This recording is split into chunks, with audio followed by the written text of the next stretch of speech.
কিভাবে সাফল্য অর্জন করবেন। আমি একটা পয়েন্ট আজকে উল্লেখ করে এই পয়েন্ট থেকে আলোচনা গুটিয়ে নিব ইনশাআল্লাহ। আমি জাস্ট একটা পয়েন্ট বলছি আপনাকে, সব কথা একদিনে বলা সম্ভব না। আল্লাহ রাব্বুল আলামিন বলেন কদ আফলাহা মান যাক্কাহা, সে ব্যক্তি সফল হয়ে গেছে যে ব্যক্তি তার আত্মাকে পরিশুদ্ধ করতে পেরেছে। ওয়া কদ খাবা মান দাসাহা, যে ব্যক্তি আত্মাকে পরিশুদ্ধ করতে পারে নাই সে ব্যক্তি ধ্বংস হয়ে গেছে। কিভাবে পরিশুদ্ধ করবেন? তিনটা হাদিস আপনাকে আগে শোনাই।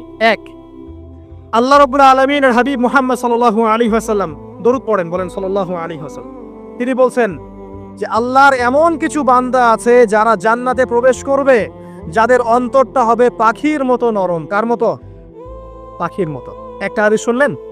2 নম্বর হাদিস, আল্লাহর রাসূল সাল্লাল্লাহু আলাইহি ওয়াসাল্লাম বলছেন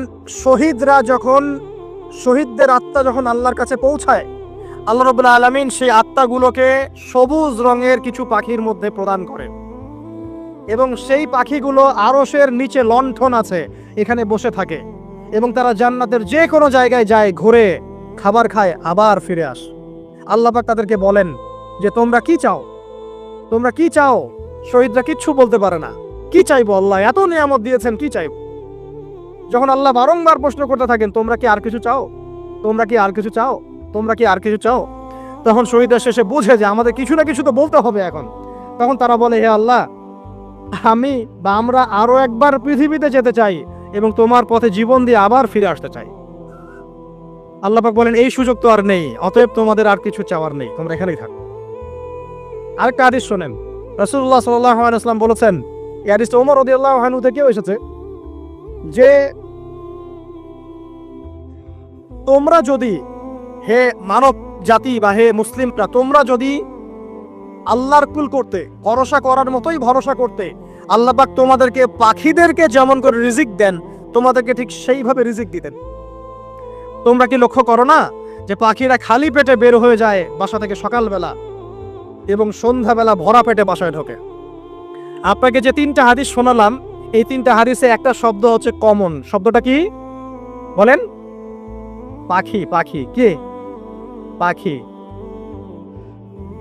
আল্লাহ রাব্বুল আলামিন পাখিদের কাছ থেকে আমাদেরকে শিখতে বলছেন এবং বলছেন যে পাখিদের মনটা হয় খুব নরম, খুব সফট এবং তারা আল্লাহর প্রতি তাওয়াক্কুল করে পূর্ণ মাত্রায়। তারা সকালবেলা ভোরবেলা বের হয়ে যায় এবং সন্ধ্যাবেলা বাসায় ফেরে, খালি পেটে বের হয়, ভরা পেটে বাসায় ফেরে। এবং আল্লাহ পাক সবচেয়ে সম্মানিত মওত যেটা শহীদের মওত, সেই শহীদদের আত্মাকে আল্লাহ পাক পাখির রূপ দিবেন। তাহলে পাখিটার বিষয়ে একটা ফোকাস করা দরকার আছে না? আচ্ছা, এখানে আসেন। পাখির মন হচ্ছে নরম, মানে পাখির মনটা তাসকিয়া, আত্মশুদ্ধিতে পরিপূর্ণ। কদ আফলাহা মান যাক্কাহা, সে ব্যক্তি সফল হলো যার হৃদয়টা পবিত্র, নিষ্পাপ, নিষ্কলুষিত হলো, সে ব্যক্তি সফল হবে ইনশাআল্লাহ। একটা কাজ এখানে খেয়াল করেন, পাখিরা সকালবেলা ভোরবেলা বের হয় আর সন্ধ্যাবেলা বাসায় ফেরে। এখনকার মুসলিমদেরকে দেখবেন দুপুরবেলা ওঠে, রাত 3টায় ঘুমায়। কথা কি বুঝেন নাই? পাখির একদম ভোরবেলা উঠে যখন ফজরের আজান দিচ্ছে ঠিক তার আগ মুহূর্তে পাখির কিচিরমিচির শুনছেন, তার মানে নামাজের ওয়াক্ত প্রায় চলে যাচ্ছে, তার মানে তার আল্লাহ পাকের হুকুমের সাথেই জেগে ওঠে, সূর্য ডুবে তারা ডুবে যায়। ঠিক এরকম সুন্নত ছিল নবী সাল্লাল্লাহু আলাইহি ওয়াসাল্লামের এবং সাহাবায়ে কেরামের। আজকে 1400 বছর পর মুসলিম জাতি এই সুন্নাহ ভুলে গেছে। আর আমাদের সুন্নত দেখবেন, যদি কোনো রকম উঠেও ফেলি ফজরে, আবার 12টা বন্ধ ঘুম, আরো বেশি। আর এই যুব সমাজ যারা আছো তোমরা, কেউই 3টা-4টার আগে ঘুমায় বলে আমার মনে হয় না। অলওয়েজ অনলাইনে পড়ে আছে, টিকটক নিয়ে, ফেসবুক নিয়ে, গার্লফ্রেন্ডের সাথে চ্যাটিং। পাখির মতো হতে পারলে পরে মনটা তো নরম হবে, তারপরে না তাসকিয়া অর্জন হবে। পাখির রুটিনটা কি? ভোরবেলা বের হয় আর সন্ধ্যাবেলা বাসায় ঢোকে। অতএব আমরা যদি রাসূলুল্লাহ সাল্লাল্লাহু আলাইহি ওয়াসাল্লামের সুন্নাহ মতো ওই ভোরবেলা উঠতে পারি আর আর্লি নাইট ঘুমিয়ে যেতে পারি এবং সারাদিন যদি রাসূলের সুন্নাহগুলোর উপর আমল করতে পারি, তাসকিয়া অর্জন হবে ইনশাআল্লাহ। কথা বুঝতে পারছেন? 2, পাখির মতো নরম মন লাগবে। এখনকার আমরা যারা বেঁচে আছে আমাদের মনগুলো কঠিন। কেমন কঠিন? পাথরের মতো কঠিন। আমরা যখন দেখি একটা মাইয়াতকে নিয়ে যাওয়া হচ্ছে জানাজায়, আমাদের কোনো ফিলিংস কাজ করে না। জানাজায় যাচ্ছে, জানাজায় দাঁড়িয়ে মোবাইলটা টিপাটিপি করছে, জানাজার সাথে চলছে, কোনো ফিকির নাই যে এই জানাজা আমার হবে কালকে, ওই মোবাইল টিপাটিপি করছে।